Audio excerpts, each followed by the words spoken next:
লাগিয়া তুমি করলা মারামারি, মামলা মোকদ্দমা দিয়া খোয়াইলা রে কুড়ি, ঠিক কিনা? এইবার লাগিয়া তুমি করলা মারামারি, আর মামলা মোকদ্দমা দিয়া খোয়াইলা রে কুড়ি।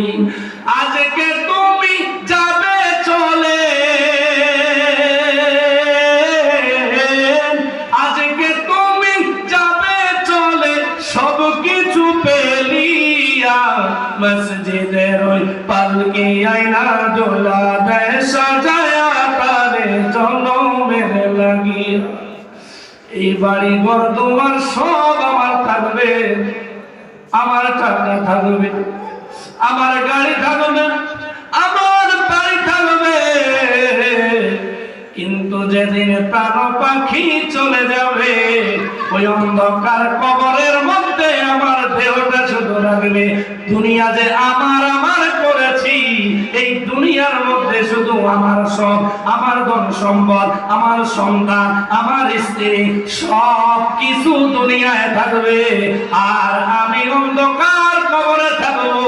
সেদিন কেউ আপন হবে না, কেউ আপন হবে না। যিনি আপন হবে তিনি হবে নবী পাক সাল্লাল্লাহু আলাইহি ওয়াসাল্লাম, ঠিক কি না? এইবার লাগিয়া তুমি করলা মারামারি, মামলা মোকদ্দমা দিয়া খোয়াইলা রে কুড়ি। আজকে তুমি যাবে চলে, সব কিছু পেলিয়া মসজিদের ওই পালকি আয়না দোলা দেয় সাজায়া তারে জনমের লাগিয়া। আল্লাহুম্মা সাল্লি আলা মাওলানা মুহাম্মদ ওয়া আলা আলি সাইয়্যিদিনা। আবু জিরার আমার দুরূদ শরীফ পড়তে কি কষ্ট লাগেনি? মুকাদ্দমার একটা হাদিস, আল্লাহর হাবিব সাল্লাল্লাহু আলাইহি ওয়াসাল্লাম বলেন, মান সাল্লা আলাইয়া ওয়াহিদাতান সাল্লাল্লাহু আলাইহি আশারা, যে ব্যক্তি আমার কোন উম্মত যদি আমি নবীর প্রতি একবার দুরূদ শরীফ আদায় করে, কয়বার? জোরে বলেন, কয়বার? একবার দুরূদ শরীফ আদায় করে রে, আল্লাহর হাবিব সাল্লাল্লাহু আলাইহি ওয়াসাল্লাম বলেন, উম্মত তুমি যদি আমি নবীর সাথে প্রেমের রশি লাগাইতে পারো, যদি দুরূদ শরীফের রশি লাগাইতে পারো, যার সাথে যার এই দুনিয়ায় মোহাব্বত থাকবে, তার সাথে তার হাসর হয়ে যাবে।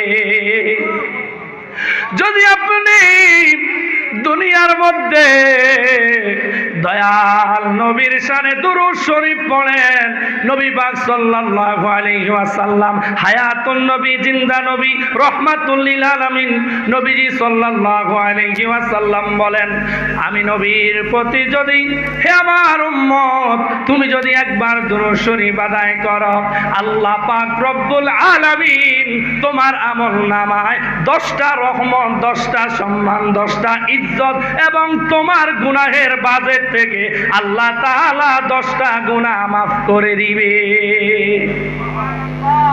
এই কারণে দুরূদ শরীফ পড়ার দরকার আছে না নাই? দুরূদ শরীফ এতটা মহব্বত, দুরূদ শরীফ আদায় করলে গভীর 20 হাত কূপের নিচ থেকে পানি উঠে আসে। আবু আব্দুল্লাহ মুহাম্মদ সুলাইমান জাদুলি রহমতুল্লাহ আলাইহি, তিনি এমন একজন আল্লাহওয়ালা, এত বড় মাপের আল্লাহওয়ালা, তিনি একটা কিতাব লিখেছেন দুরূদ শরীফের নামে। যেই দুরূদ শরীফের কিতাবটার মধ্যে, পুরোটা কিতাবের মধ্যে দুরূদ শরীফ রয়েছে, বলেন সুবহানাল্লাহ। কিতাবটার নাম হলো দালাইলুল খায়রাত। এই কিতাবটা যিনি লিখেছেন তিনি বলেন, আমার মধ্যে একটা ঘটনা হয়েছে, যেই ঘটনা দেখে আমি দুরূদ শরীফের মধ্যে প্রেমে পড়ে গেলাম। সুবহানাল্লাহ। এখানে আশেক বলেছেন, দুরূদ শরীফে পড়ে যারা আশেকে রাসূল, ঠিক কি না? মিলাদ শরীফে পড়ে যারা আশেকে রাসূল, যিনি হলেন আল্লাহ তাআলার সৃষ্টি কুলের মূল। মিলাদ শরীফে পড়ে যারা আশেকে রাসূল, মিলাদ পড়ছে রবে তাআলা, ইমানদারের দল সে কাজ করে নিরালা, ঠিক কি না? মিলাদ পড়ছে রবে তাআলা, ইমানদারের দল সে কাজ করে নিরালা। ওর বকতে পাবে না যেতে পাবে বলেছেন রাসূল, ঠিক কি না? খুশি না বেদা? কে কে খুশি? দুটি হাত আল্লাহকে দেখায়। নারায়ে তাকবীর, নারায়ে রিসালাত। ওরে বকতে পাবে ক্ষমা পাবে বলেছেন রাসূল, মিলাদ শরীফে পড়ে যারা আশেকে রাসূল, ওরে দুরূদ শরীফে পড়ে যারা আশেকে রাসূল। চিৎকার মেরে বলি মারহাবা। আবু আব্দুল্লাহ মুহাম্মদ সুলাইমান জাজুলি রহমতুল্লাহ আলাইহি বলে, একদিন আমার সকল সৈন্যদেরকে, আমার লগের মানুষদেরকে নিয়ে মরুভূমির পথ দিয়ে যখন আমি অতিক্রম করতে যাই, অতিক্রম করতে করতে হঠাৎ সকালে বের হলাম, দুপুর বেলা নামাজের টাইম হয়ে গেল, জোহরের টাইম যখন আমার সামনে আসলো, আমার সকল সার্কিটরা বলতেছে, হুজুর, আল্লাহু আকবার, হুজুর জোহরের টাইম হয়ে গেল, জোহরের নামাজ আদায় করতে হবে। বলেন তো, নামাজের সময় হলে নামাজ আদায় করার দরকার আছে না নাই? এই কারণে আমরা যেই কাজে থাকি না কেন, যেই অবস্থায় থাকি না কেন, অবশ্যই অবশ্যই ইসলামের মধ্যে সবচাইতে উত্তম কাজ হলো সময় মতো নামাজ আদায় করা। আবু আব্দুল্লাহ মুহাম্মদ সুলাইমান জাজুলি রহমতুল্লাহ আলাইহি, তার দলের লোকেরা বলছে, হুজুর জোহরের টাইম হয়ে গেল, মরুভূমি এলাকা, কোথাও তো পানি নাই, পানি নাই, আমরা ওযু করব, পানি পান করব, কিভাবে পান করব হুজুর? আবু আব্দুল্লাহ মুহাম্মদ সুলাইমান জাজুলি রহমতুল্লাহ আলাইহি তানার কাফেলার সঙ্গে নিয়ে হাঁটতেছে, ইতিমধ্যে দেখতেছেন একটা কূপ দেখতে পেলেন, গভীর নিচের মধ্যে পানি, কোনো বালতি নাই, বালতি নাই, সবাই এদিক সেদিক তাকাচ্ছে কিভাবে পানি উঠাবে। হঠাৎ দেখলেন ছোট্ট 5 থেকে 7 বছর একটা কন্যা সন্তান, সুবহানাল্লাহ, দৌড়াইয়া হুজুর আবু আব্দুল্লাহ মুহাম্মদ সুলাইমান জাজুলি রহমতুল্লাহ আলাইহির কাছে আসলেন। আয়েশা বলতেছে, হুজুর আপনারা এখানে কেন দাঁড়িয়ে আছেন? হুজুর বলতেছে, ও আমার মা,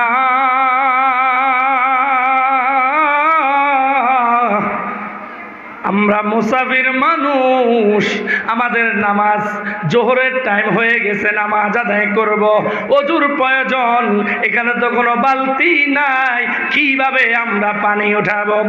সুবহানাল্লাহ। মেয়ে বলতেছে, হুজুর আপনারা এত আল্লাহওয়ালা, আপনারা বুঝি পানি উঠাইতে পারতেছেন না? যদি অনুমতি দেন আমি বালতি ছাড়া পানি উঠায় দিব। খুশি না বেজা? আবু আব্দুল্লাহ মুহাম্মদ সুলাইমান জাজুলি রহমতুল্লাহ আলাইহি বললেন, মেয়ে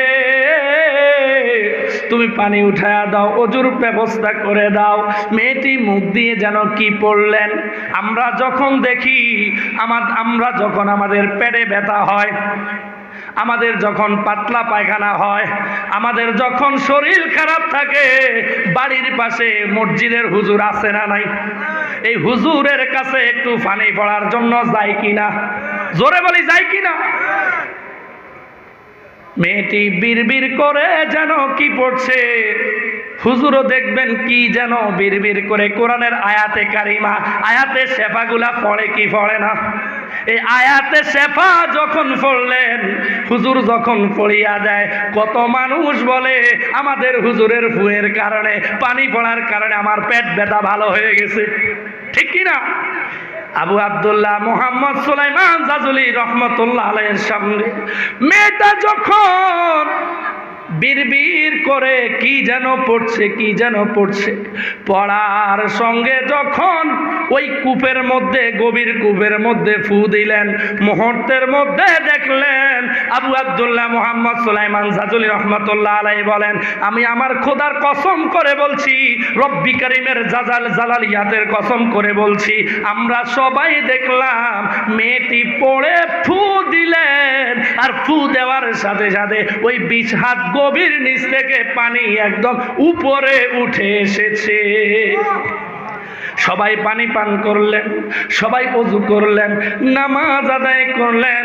নামাজ আদায় করিয়া ওই মেয়েকে জিজ্ঞেস করলেন, মা রে, তোমার কি এমন আমল করেছো যেই আমল করার কারণে ওই 20 হাত গভীর কূপ থেকে আল্লাহর হুকুমে পানি চলে এসেছে? মেয়েটা বলতেছে, হুজুর, আমার তেমন কোনো নামাজ নাই, আমার উপর তেমন কোনো এখনো নামাজ ফরজ হয় নাই, তেমন কোনো রোজা ফরজ হয় নাই।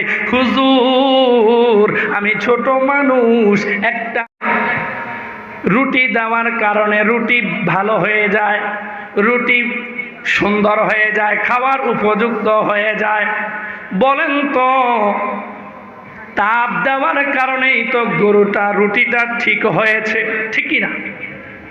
কালা হাসরের ময়দানে জমিনটা এত তামার হবে, এত শক্ত হবে, এত গরম হবে, হিসাব নিকাশ দিতে এত কঠিন হবে। দুনিয়ার মধ্যে একজন মানুষ 1 মাসের হিসাব দিতে আমাদের মাথার হিমশিম, মাথা থেকে কপাল থেকে ঘাম বেয়ে পড়ে, ঠিক কি না? সেই কঠিন হাসরের ময়দানে এমন একটা সময় আসবে যেখানে কেউ কারো আপন হবে না, কেউ কারো আপন হবে না। যিনি তোমার আপন হবে তিনি হবে দুজাহানের বাদশা নবী, শাফায়াতের কান্ডারি, রহমাতুল লিল আলামিন। সেই নবীজির প্রেমের রশি যদি আমরা লাগাইতে পারি, কাল হাসরের ময়দানে আমাদের কোনো ভয় নাই, ঠিক কিনা বলে? যেদিন আল্লাহ তাআলা হাসরের ময়দান কায়েম করে ফেলবে, হাসরের ময়দানের মধ্যে সকল নবী রাসূলগণ একত্রিত হয়ে যাবে, সকল মানুষ আম্বিয়া কেরাম সবাই নাফসি নাফসি করতে লাগবে, নিজের আমলের চিন্তা করবে। ওই হাসরের ময়দানে কেবলমাত্র শুধুমাত্র সেই দিন, ওই দিন শুধু হেডম নেতৃত্ব যিনি শাফায়াত করবে তিনি আমার আপনার হাবিব, দুজাহানের বাদশা নবী, রহমাতুল লিল আলামিন। জোরে বলি না সুবহানাল্লাহ। আপনাদের শক্তি আছে না নাই? ইমানদারের ইমানি আওয়াজ। আমরা হচ্ছি হোসাইনি কাফেলা, ঠিক কিনা বলেন? যেখানে 22,000 সৈন্য এজিদি কাফেলা, আর হোসাইনি কাফেলা মাত্র 72 জন। সমস্যা নাই, যারা আছে তারাও আসবে। হ্যাঁ, আপনারা যারা আছেন বলেন তো, এই যে এখানে বসে আছেন, সওয়াব হয়েছে কিনা, আমল হচ্ছে কিনা? এই যে জান্নাতের বাগানে বসেছেন, জান্নাতের বাগানে বসেছেন, এই জান্নাতের বাগানে বসার কারণে আজকে রহমতের ফেরেশতারা আপনাদের জন্য দোয়া করছে। যেখানে কোরআনের কথা বলা হয়, হাদিসের কথা বলা হয়, নেকির দাওয়াত দেওয়া হয়, ওই স্থান থেকে ফেরেশতারা আল্লাহর কাছে যায়। আল্লাহ পাক রব্বুল আলামিন ফেরেশতাদেরকে জিজ্ঞেস করেন, হে আমার ফেরেশতারা, তোমরা কোথায় থেকে এসেছ? তখন ফেরেশতারা বলে, আল্লাহ, ওই যে শেখদি গাউসুল আজম জামে মসজিদ, হাফিজিয়া মাদ্রাসা, এতিমখানা কমপ্লেক্সের উদ্যোগে হাফেজ ছাত্রদের পাগড়ি প্রদান উপলক্ষে পবিত্র ইসালে সোয়াব ওয়াজ ও দোয়ার মাহফিলের প্রোগ্রাম থেকে এসেছি, যেখানে জিকির হয়েছে, যেখানে নাতে মুস্তফা হয়েছে, যেখানে কোরআন তেলাওয়াত হয়েছে, যেখানে সদরে জলসা দোয়া গীত রয়েছে, যেখানে নেক আমল হয়েছে। ফেরেশতাদেরকে আল্লাহ বলবে, হে আমার ফেরেশতারা, আমার বান্দারা যেই শীতের কনকনি জায়গার মধ্যে খের আছে, তারপরে কার্পেট আছে, তাদের ঘরের মধ্যে তো তার চাইতো ভালো জাজিম রয়েছে, ঠিক কি না? এত সুন্দর জায়গা ছেড়ে এই যে মাহফিলের মধ্যে বসেছে, আমি আল্লাহকে পাওয়ার জন্য বলো রে ফেরেশতা, বলো বলো আমার বান্দারা কি আমাকে দেখছে কিনা? ফেরেশতারা বলবে, আল্লাহ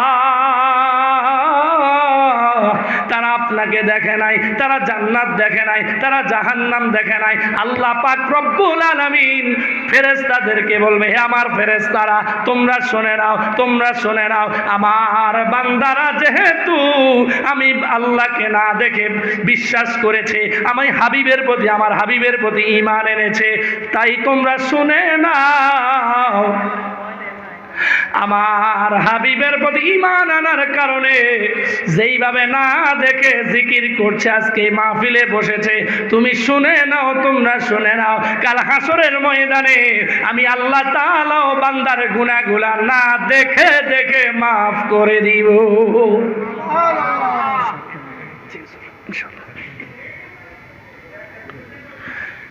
সময় 3 মিনিট, আসলে আপনাদেরকে বোঝানোর জন্য এবং মানুষ কম থাকার কারণে আলোচনা শুধু টানের উপরে দুরুদে মুস্তাফা সাল্লাল্লাহু আলাইহি সাল্লাম সম্পর্কে আলোচনা করেছি। হাসরের ময়দানে নবী পাক সাল্লাল্লাহু আলাইহি সাল্লাম আমাকে আপনাকে শাফায়াত করবে, আপনি জাহান্নামে চলে যাবেন, শিকল দিয়ে বেঁধে নিয়ে যাবে ফেরেশতারা। সেদিন আল্লাহর হাবিব বলবে, হে আমার ফেরেশতারা দাঁড়াও, আমার এই বান্দাকে, আমার এই উম্মতকে কেন নিয়ে যাচ্ছ? বলবে, এই উম্মত গুনাহগার, তার শাস্তি হয়েছে। তখন বলবে, না, তার আমলের পাল্লাটা আবার মাপো। সুবহানাল্লাহ। সেদিন যখন মাপা হবে, সেদিন আল্লাহর হাবিব সাল্লাল্লাহু আলাইহি সাল্লাম এই পকেট মোবারক থেকে একখানা কাগজ মোবারক নেকের পাল্লায় দিয়ে দিবে। সেদিন দেখবেন বদের পাল্লা কম হয়ে যাবে, নেকের পাল্লা ভারী হয়ে যাবে। সুবহানাল্লাহ। আমাদের তো তেমন কোনো নামাজ নাই, তেমন কোনো রোজা নাই, তবে আল্লাহর হাবিবকে ভালোবাসি, ঠিক কিনা কোন? আল্লাহর হাবিবকে ভালোবাসলে জান্নাত পাওয়া যায়। আল্লাহর হাবিব সাল্লাল্লাহু আলাইহি ওয়াসাল্লাম বলেছেন, আলা ঈমানা লিমান লা মুহাব্বাতা লাহু, যার অন্তরে আমি নবীর প্রেম আছে তার মধ্যে ঈমান আছে। সুবহানাল্লাহ। শুধু তাফসীর করতে পারি নাই সময়ের কারণে। আল্লাহ পাক রব্বুল আলামিন দুনিয়ায় আমাদেরকে পাঠিয়েছেন নির্দিষ্ট একটা সময়ের জন্য। চলে যাব বাবা, তবে কিছু আমল দিয়ে যাচ্ছি। 1 নাম্বার, সব সময় ওযু অবস্থায় থাকবেন, তাহলে আল্লাহর হাবিবের দিদার নসিব হবে। ফেরেশতারা আপনার চারদিকে ঘুরপাক করবে। বিপদ যখন আসবে, আজকে দেখি আমাদের চাঁদপুরে গতকালকে এর আগের দিন অনেক মানুষ মারা গেছে এই কুয়াশাচ্ছন্ন অবস্থায়, কেউ বাস অ্যাক্সিডেন্টে, শরীরও দেখা যায় না। আমার আপনার জানাজা হবে কিনা এটাও সন্দেহ। কোথায় থেকে ট্রেন এসে আমাদের শরীরটাকে টুকরো টুকরো করে দিচ্ছে, বাস আমাদেরকে অ্যাক্সিডেন্ট করে দিচ্ছে। আমাদের মৃত্যু কখন হয়ে যাবে কেউ জানি? বলেন তো, আমাদের হেদায়েতের পথে আসার দরকার আছে না? এখন থেকে নিয়ত করেন, 5 ওয়াক্ত নামাজে যখন আজান হবে, নামাজে যাব, জামাতের সহিত নামাজ আদায় করে ইমাম সাহেব যখন আসসালামু আলাইকুম ওয়া রাহমাতুল্লাহ, আসসালামু আলাইকুম ওয়া রাহমাতুল্লাহ বলবে, সাথে সাথে সালাম ফিরিয়ে আমরা পড়ব আল্লাহু আকবার। 3 বার পড়ব আস্তাগফিরুল্লাহ, আস্তাগফিরুল্লাহ, আস্তাগফিরুল্লাহ। বান্দা যখন ইস্তিগফার করবে, ফামান ইয়ামাল মিসকালা যাররাতিন খায়রান ইয়ারা ওয়া মান ইয়ামাল মিসকালা যাররাতিন শাররান ইয়ারা। বান্দারে, প্রতিটা বিন্দু বিন্দু আমলের হিসাব আল্লাহ দিবে, ঠিক কি না? আবার প্রতিটা বিন্দু বিন্দু গুনাহের হিসাব আল্লাহ কি নিবে। তাহলে আমাদেরকে লা তাকনাতু মির রাহমাতিল্লাহ ইন্নাল্লাহা ইয়াগফিরুয যুনুবা জামিয়া, আমাদেরকে আল্লাহর রহমত থেকে নৈরাশ হওয়া যাবে না। হ্যাঁ, আমি 70 বছর হয়েছে গুনাহ করেছি, 40 বছর হয়েছে, যুবক তুমি নামাজ পড়ো না, নামাজে আসো। গুনাহ করেছো, নামাজে আসো। যুবক ভাই আমার, মুরব্বী বাবারা, দাঁড়িয়ে রেখেছো, সিগারেট খাচ্ছেন, আর খায়েন না, হেদায়েতের পথে আসেন। আল্লাহ বলেছে, বান্দারে আমার রহমত থেকে নৈরাশ হইও না, সফলতার মালিক আমি আল্লাহ তাআলা দিয়ে দিব। আল্লাহ তাআলা কবুল করুক। ওমা তাওফীক ইল্লা বিল্লাহ। লাগিয়া তুমি করলা মারামারি, মামলা মোকদ্দমা দিয়া খোয়াইলা রে করে, ঠিক কিনা? এইবার লাগিয়া তুমি করলা মারামারি, আজ মামলা মোকদ্দমা দিয়া খোয়াইলা রে করি। আজকে তুমি যাবে চলে, আজকে তুমি যাবে চলে, সব কিছু পেলিয়া, মসজিদের ওই পালকি আয়না দোলা দেয় সাজায়া তারে জনমের লাগিয়া। এই বাড়ি ঘর দুয়ার সব আমার থাকবে, আমার টাকা থাকবে, আমার গাড়ি থাকবে, আমার বাড়ি থাকবে, কিন্তু যেদিন প্রাণ পাখি চলে যাবে, ওই অন্ধকার কবরের মধ্যে আমার দেহটা শুধু রাখবে। দুনিয়া যে আমার আমার করেছি, এই দুনিয়ার মধ্যে শুধু আমার সব, আমার ধন সম্পদ, আমার সন্তান, আমার স্ত্রী, সব কিছু দুনিয়ায় থাকবে, আর আমি অন্ধকার কবরে থাকবো। সেদিন কেউ আপন হবে না, কেউ আপন হবে না। যিনি আপন হবে তিনি হবে নবী পাক সাল্লাল্লাহু আলাইহি ওয়াসাল্লাম, ঠিক কি না?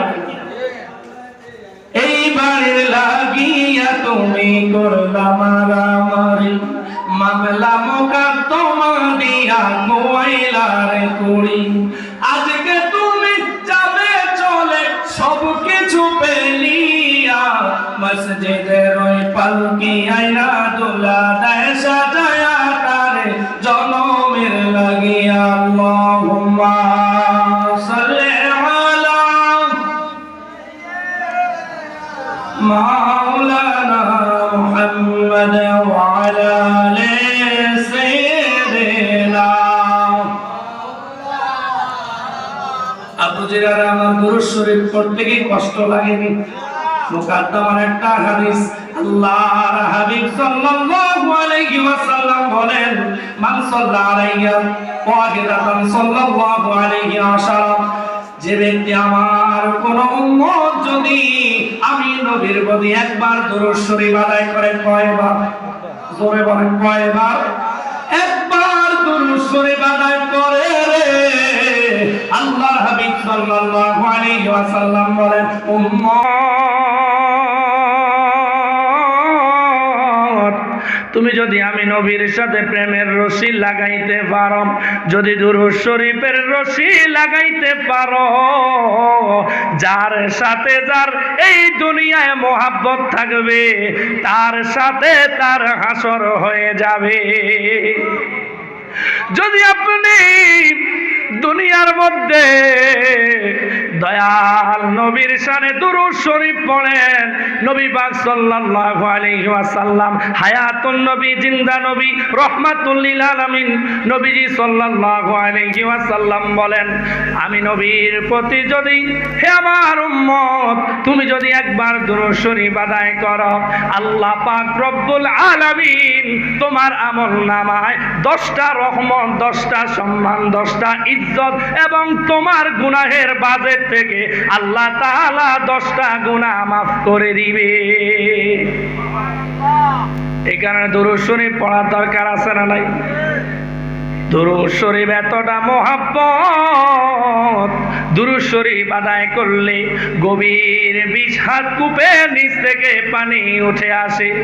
আবু আব্দুল্লাহ মুহাম্মদ সুলাইমান জাদুলি রহমতুল্লাহ আলাইহি, তিনি এমন একজন আল্লাহওয়ালা, এত বড় মাপের আল্লাহওয়ালা, তিনি একটা কিতাব লিখেছেন দুরূদ শরীফের নামে। যেই দুরূদ শরীফের কিতাবটার মধ্যে, পুরোটা কিতাবের মধ্যে দুরূদ শরীফ রয়েছে, বলেন সুবহানাল্লাহ। কিতাবটার নাম হলো দালাইলুল খায়রাত। এই কিতাবটা যিনি লিখেছেন তিনি বলেন, আমার মধ্যে একটা ঘটনা হয়েছে, যেই ঘটনা দেখে আমি দুরূদ শরীফের মধ্যে প্রেমে পড়ে গেলাম। সুবহানাল্লাহ। এখানে আশেক বলেছেন, দুরূদ শরীফে পড়ে যারা আশেকে রাসূল, ঠিক কি না? মিলাদ শরীফে পড়ে যারা আশেকে রাসূল, যিনি হলেন আল্লাহ তাআলার সৃষ্টি কুলের মূল। মিলাদ শরীফে পড়ে যারা আশেকে রাসূল, মিলাদ পড়ছে রবে তাআলা, ইমানদারের দল সে কাজ করে নিরালা, ঠিক কি না? মিলাদ পড়ছে রবে তাআলা, ইমানদারের দল সে কাজ করে নিরালা। ওর বকতে পাবে না যেতে পাবে বলেছেন রাসূল, ঠিক কি না? খুশি না বেদা? কে কে খুশি? দুটি হাত আল্লাহকে দেখায়। নারায়ে তাকবীর, নারায়ে রিসালাত। ওরে বকতে পাবে ক্ষমা পাবে বলেছেন রাসূল, মিলাদ শরীফে পড়ে যারা আশেকে রাসূল, ওরে দুরূদ শরীফে পড়ে যারা আশেকে রাসূল। চিৎকার মেরে বলি মারহাবা। আবু আব্দুল্লাহ মুহাম্মদ সুলাইমান জাজুলি রহমতুল্লাহ আলাইহি বলে, একদিন আমার সকল সৈন্যদেরকে, আমার লগের মানুষদেরকে নিয়ে মরুভূমির পথ দিয়ে যখন আমি অতিক্রম করতে যাই, অতিক্রম করতে করতে হঠাৎ সকালে বের হলাম, দুপুরবেলা নামাজের টাইম হয়ে গেল, জোহরের টাইম যখন আমার সামনে আসলো, আমার সকল সার্কিটরা বলতেছে, হুজুর, আল্লাহু আকবার, হুজুর জোহরের টাইম হয়ে গেল, জোহরের নামাজ আদায় করতে হবে। বলেন তো, নামাজের সময় হলে নামাজ আদায় করার দরকার আছে না নাই? এই কারণে আমরা যেই কাজে থাকি না কেন, যেই অবস্থায় থাকি না কেন, অবশ্যই অবশ্যই ইসলামের মধ্যে সবচাইতে উত্তম কাজ হলো সময় মতো নামাজ আদায় করা। আবু আব্দুল্লাহ মুহাম্মদ সুলাইমান জাজুলি রহমতুল্লাহ আলাইহি, তার দলের লোকেরা বলছে, হুজুর জোহরের টাইম হয়ে গেল, মরুভূমি এলাকা, কোথাও তো পানি নাই, পানি নাই, আমরা ওযু করব, পানি পান করব, কিভাবে পান করব হুজুর? আবু আব্দুল্লাহ মুহাম্মদ সুলাইমান জাজুলি রহমতুল্লাহ আলাইহি তানার কাফেলার সঙ্গে নিয়ে হাঁটতেছে, ইতিমধ্যে দেখতেছেন একটা কূপ দেখতে পেলেন, গভীর নিচের মধ্যে পানি, কোনো বালতি নাই, বালতি নাই, সবাই এদিক সেদিক তাকাচ্ছে কিভাবে পানি উঠাবে। হঠাৎ দেখলেন ছোট্ট 5 থেকে 7 বছর একটা কন্যা সন্তান, সুবহানাল্লাহ, দৌড়াইয়া হুজুর আবু আব্দুল্লাহ মুহাম্মদ সুলাইমান জাজুলি রহমতুল্লাহ আলাইহির কাছে আসলেন। আয়েশা বলতেছে, হুজুর আপনারা এখানে কেন দাঁড়িয়ে আছেন? হুজুর বলতেছে, ও আমার মা,